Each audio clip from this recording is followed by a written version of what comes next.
반갑습니다. 오늘 멀리 유럽과 남아메리카 그리고 북아메리카 가까이로는 동아시아에서 오신 14분의 문인들에게 한국 문학을 대신해서 따뜻한 환영의 인사를 드립니다. 시 한 편을 같이 읽고 싶습니다. 정현종 시인의 방문객입니다. 사람이 온다는 건 실은 어마어마한 일이다. 그는 그의 과거와 현재와 그리고 그의 미래와 함께 오기 때문이다. 한 사람의 일생이 함께 오기 때문이다. 부서지기 쉬운, 그래서 부서지기도 했을 마음이 오는 것이다. 그 갈피를 아마 바람은 더듬어 볼 수 있을 마음.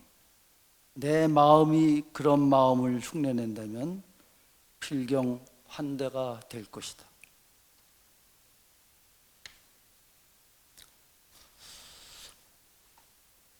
노경의 지혜가 순정한 시입니다만 저는 날씬한 앞부분보다는 어눌한 뒷부분을 더욱 좋아합니다. 부서지기 쉬운, 그래서 부서지기도 했을 마음, 그 마음의 구비는 너무나 실존적이어서 아마 바람 같은 무심한 것들이나 더듬을 터이니 아마도 이 근처가 문학의 신이 깃들일 곳이 아닐까 합니다. 더욱이 마지막 뭉뚱그림이 날카롭지 않아서 오히려 깊습니다. 내 마음이 바람 비슷한 신용이라도 한다면 그게 나의 환다인 줄 알아달라고 가만히 말하는 화자의 어조가 밑북이 그지없습니다. 주인과 손님의 치환에 근거한 데리다의 마술적 환대보다 치환의 근본적 불가능성을 겸허히 수긍하면서 손님의 마음 근처로 종용이 다가서려는 주인의 마음이 우려탄 정현종의 환대가 지금 제 마음입니다. 아시겠지만 자크 데히다는 프랑스 말 오뜨가 주인이면서 손님이 된다는 이중성에 주목해서 그의 환대론을 펼쳤습니다만 저는 그것도 매우 저한테 영감을 주는 논의였습니다만 이 정현종의 방문객에 나오는 지금은 여기에 더 가깝습니다. 일정을 조여 이 회의에 기꺼이 참석해 주신 15분의 한국 문인들 또한 제 마음과 같으리라고 여겨지며 뜻을 모아 다시 한번 해외 한인 작가 여러분의 방문을 마음으로 환영합니다. 그리고 마지막으로 last but not least로 이 월요일 오전 이렇게 이 회의에 참석해 주신 청중 여러분께 정중한 경의를 표합니다. 이 회의를 준비하면서 모임의 열쇠말을 무엇으로 삼을지 토의했습니다. 저는 포스트 모더니스트도 아니지만 요즘 더욱 이분법을 기피합니다. 톨스토이의 전쟁과 평화를 다시 읽으며 특히 감탄한 대목이 있습니다.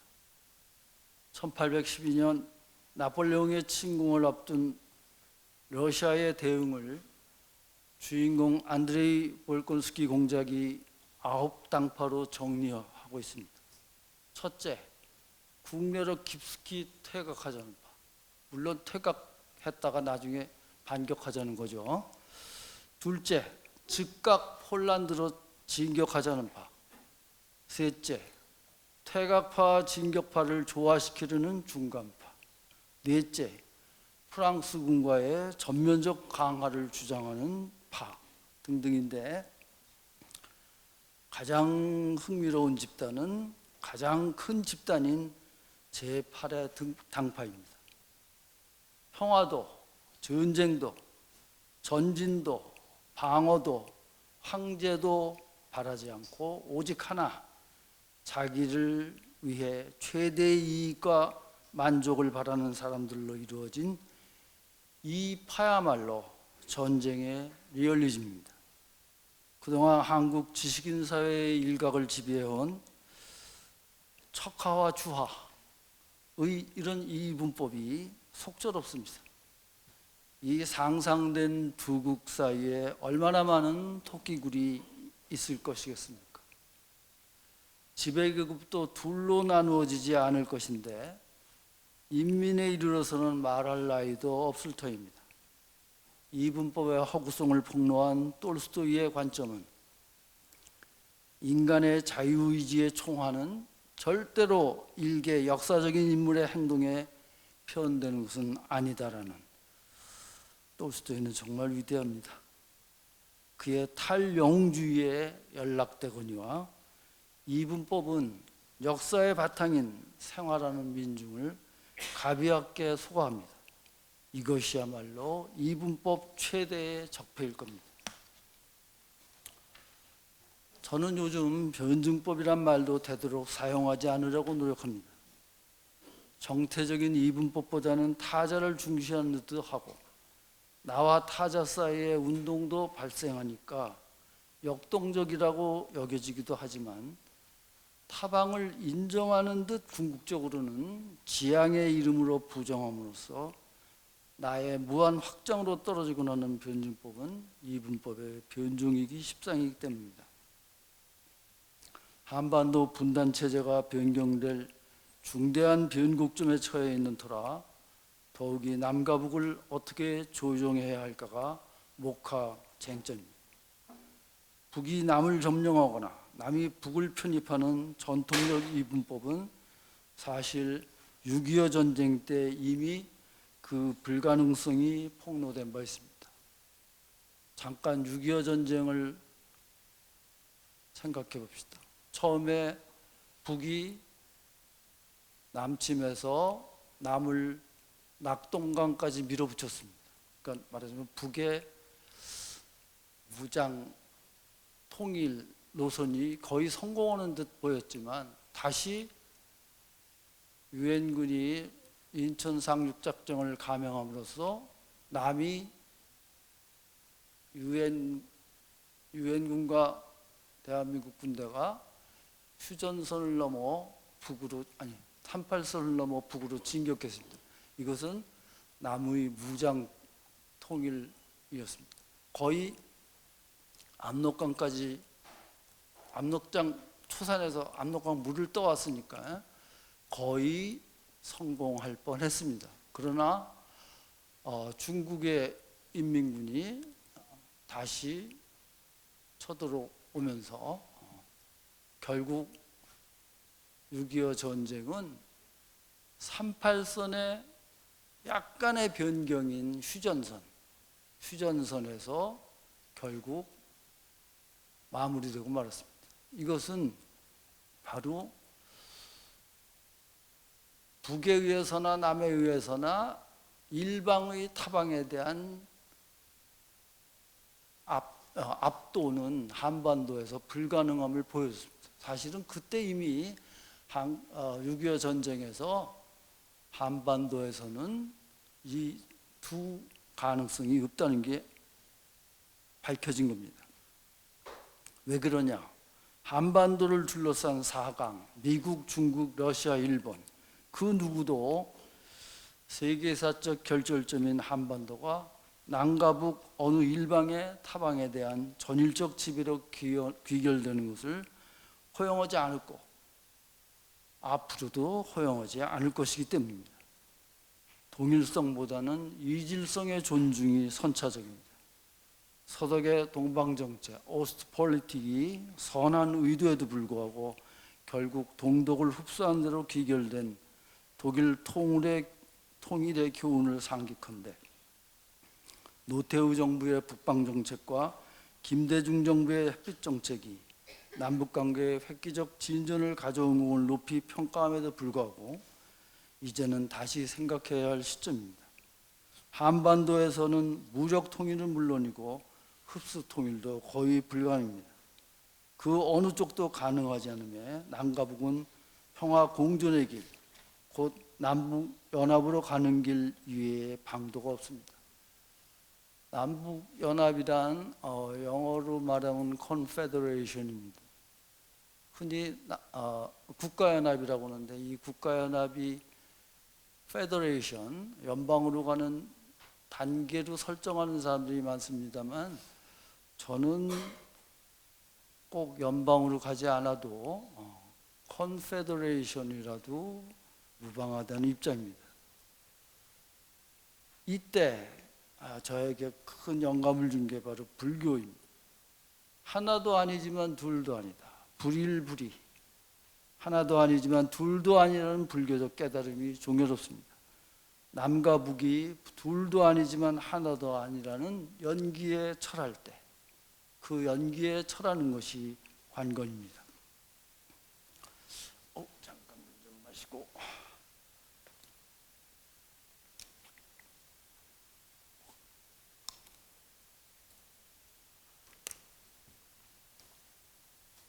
해외 한인 작가들과 한국 작가들이 만나는 이 모임의 이름을 궁리할 때 이분법과 변증법에 연계된 개념들, 예컨대 주변을 위계적으로 설정하는 중심이나, 한국 사람들은 참 중심을 좋아하는데 이 중심 좋아하는 것을 이제부터 하지 말아야 돼. 밖을 타자화하는 안이나 타자를 억압하는 주체 같은 말들은 일차로 제외되었습니다. 요컨대 주인과 노예의 변증법이 이야기할 억압과 항쟁의 무한 반복으로부터 자유롭기를 기약한 것입니다. 중심주의의 변종들도 점검했습니다. 예컨대 한때 중심주의에 대한 대안으로 애용된 허브가 대표적입니다. 노무현 정부는 동북아시아의 허브라는 구호를 내세웠다가 주변국들의 반발을 산 적이 있습니다. 원래 의도는 주변 사강을 잘 달래서 한반도에 평화체제를 구축하겠다는 선한 의지의 발로였지만 이 허브라는 용어 때문에 사달이 났습니다. 어감부터 위압적인 중심보다야 낫다고 하겠지만 허브 역시 모든 바퀴살을 통화하는 바퀴의 중앙 부분을 가리키며 한국이 이제 살만하니까 새로이 중심으로 나서겠다는 뜻으로 오해한 것입니다. 저희가 있는 오해로 보여지기도 하지만 어쨌든 허브도 중심의 변종이니 우리 회의가 취할 바가 아니라고 판단했습니다. 그래서 최종적으로 플랫폼을 열쇠말로 선택했습니다. 기차의 승강장을 가리키는 플랫폼은 타는 것과 내리는 것이 호환적인지라 출발지이면서 도착지, 아니면서 바뀌기도 해 중심주의적 이분법 또는 동일성의 변증법과 인연이 멉니다. 오장안에 The Last Train이라는 시가 있습니다. 이 시는 이 플랫폼의 역사를 잘 보여줍니다. 저무는 역두에서 너를 보냈다 비애야. 개찰구에는 못 쓰는 차표와 함께 찍힌 청춘의 조각이 흩어져 있고 병든 역사가 화물차에 실려 간다.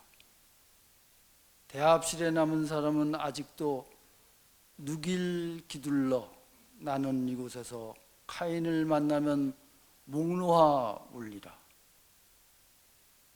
마지막이 기가 막힙니다. 거북이여 느릿느릿 추억을 싣고 가거라. 슬픔으로 통하는 모든 노선이 너의 등에는 지도처럼 펼쳐 있다. 1년의 역두는 역전입니다. 그러니까 플랫폼이 아닙니다. 그런데 개찰구로 시작되는 이연의 풍경은 플랫폼을 암시합니다. 화자는 역전에서 개찰구로 그리고 플랫폼으로 순차적으로 이동하는데 풍경은 저문운이 암시하듯 어둡습니다. 그는 분명 청춘입니다만 못 쓰는 차표처럼 쓰일 바가 없어 비애와 병든 역사를 한양 배웅합니다. 그런데 3년에서 돌연 대합실로 전환합니다. 역의 호환성에 의해 화자도 마중 나온 자로 됩니다. 과연 사연에서 나는 카인을 만나면 목 놓아 울겠다고 다짐합니다. 카인은 물론 구약에 나오는 아담과 하와의 큰아들입니다. 최초의 농부인 카인은 목동인 동생 아벨을 죽인 인류 최초의 살인자로 자기의 땅에서 영원히 추방당한 유랑민이었습니다. 이어영 선생은 카인의 등장으로 이 시가 개인적 코드에서 문득 창세기적 코드로 전환되었다고 했지만 저는 조금 다릅니다. 이쯤에서 The Last Train을 감싸고 있는 배경을 상기합시다. 이 시는 1938년에 발표되었습니다. 물론 한국이 식민지일 때입니다. 중일전쟁의 발발 이후 병화가 확전일로에 오른 그 어두운 캐터필러의 시절, 시인은 황혼의 역을 사유합니다. 사실 역은 묘하게도 설레이는 곳입니다. 나를 다른 곳으로 실어나를 기회의 장소라는 가능성만으로도 역은 내가 지금 사는 곳을 상대화하는 페른베, 먼 곳을 동경하는 페른베의 발심지입니다. 그러나 또한 역은 떠났던 이들이 귀향할 하임베, 향수죠. 하임베의 수신처이기도 합니다. 떠남과 돌아옴이 순환하는 역은 생명을 담기 십상입니다. 그런데 이 시에서 페른베의 황폐함을 보여주는 1, 2연과 하임베의 불모성을 드러내는 3, 4연이 마주보는 이 시의 역은 죽음에 가깝습니다. 이 점에서 이 시의 기전은 식민지 코드입니다. 개인적 코드와 창세기적 코드 사이에 식민적 코드를 상정할 때 카인은 일종의 맥거핀일 것입니다. 나는 이미 떠나는 비애와 목쓰는 차표와 흩어진 청춘과 화물차에 실린 병든 역사와 대합실에서 기다리는 사람들로 이 시 전체가 이와 같은 을신연한 이역의 풍경에서 통곡이 이미 목까지 차오른 형편이었기 때문입니다. 3년이야말로 놀랍습니다. 이어령 선생님이 지적했듯이 기찻길의 선로가 거북이 전등이 무늬로 변하고 다시 지도로 확산되는 거북무늬에서 선로로, 선로에서 지도로의 변환 과정 속에서 막차가 거북으로 변신하는 대목은 눈부십니다. 박인환의 시 남풍을 여는 명구가 있습니다. 거북이처럼 괴로운 세월이 바다에서 올라온다. 바다에서 자유로운 거북이가 알을 낳기 위해 육지에 오르는 순간 찾아오는 그 인고의 포복과 알에서 부화한 새끼 거북이들이 바다에 이를 때까지 겪을 그 가혹한 포복까지 함께 염두에 둘 때 거북이처럼 괴로운 세월이 만져집니다.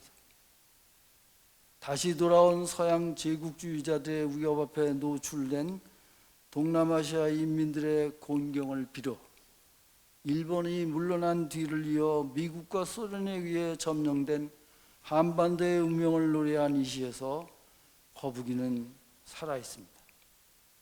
그런데 오장안의 거북은 박인환의 거북보다 왠지 자유롭습니다. 오장안의 거북은 아마도 육지가 아니라 바다에 있는 듯하기 때문입니다. 과연 이 연의 어조는 무겁거나 감상적이지 않습니다. 심지어 따뜻하고 밝기조차 합니다. 막차가 거북이로 변신하는 과정 어느 틈서리에 화자 역시 전송객도 출연객도 아닌 거북의 승객으로 된 점이야말로 이 시의 묘초입니다. 화자는 이제 황혼의 역에서 보내고 맞는 관객이 아니라 방관자가 아니라 밤을 향해 떠나는 거북과 운명을 공유하는 참여자입니다. 모든 노선이 슬픔으로 통할지라도 느릿느릿 추억을 싣고 가는 거북에 동승한 화자는 모든 슬픔의 노선을 곡진히 달려 아마도 그 끝에 동트는 한 점의 간신한 희망과 해오할지도 모릅니다.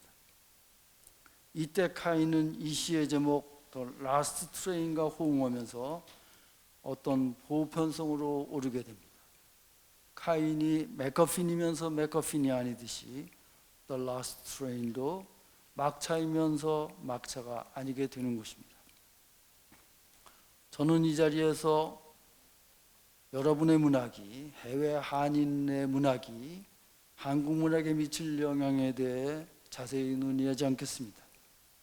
다만 여러분의 훌륭한 문학 활동이 한국 문학을 안팎으로 두드리는 본격적인 신호가 될 것을 믿습니다. 바야흐로 한국어를 중심으로 구성된 한국 문학의 경계가 기분 좋게 흔들리고 있습니다. 사실 이런 논의는 한국 한문학을 둘러싼 식민시대의 논의였습니다.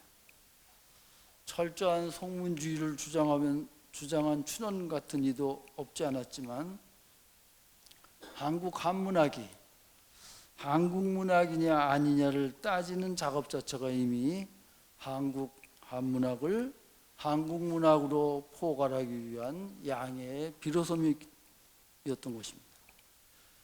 과연 오늘날은 한글 창제 이전 이후를 막론하고 한국 한문학은 한국 문학의 가장 종요로운 제보로 여겨지고 있습니다. 아마도 해외 한인문학도 이 선례를 따르리라고 생각됩니다. 한국 문학이라는 개념 자체가 이미 문제적입니다. 당장 북한 문학을 상정해도 그렇습니다. 남북한은 유엔에 동시 가입한 두 나라지만 통상적 국제관계는 아닙니다. 일정한 통관 절차를 거친 데서 보이듯 그냥 국내도 아닙니다. 말하자면 남북한은 두 나라도 아니고 한 나라도 아닌 특수한 관계입니다. 불이 불일입니다. 통역이 필요 없을 정도로 소통 가능하지만 북한의 문화어는 한국어이면서 한국어가 아닙니다. 문화 후에 구축된 북한 문학은 한국 문학의 도전입니다. 기존의 디아스포라에 더해 자발적 또는 비자발적 신이주자들이 광범하게 확산되는 가운데 그들의 문학이 세계 각처에서 현지어 또는 한글로 속속 출현한 오늘의 상황을 돌아볼 때 더욱 그렇습니다. 문제는 문학입니다. 정말 거북이 막차를 타고 싶습니다.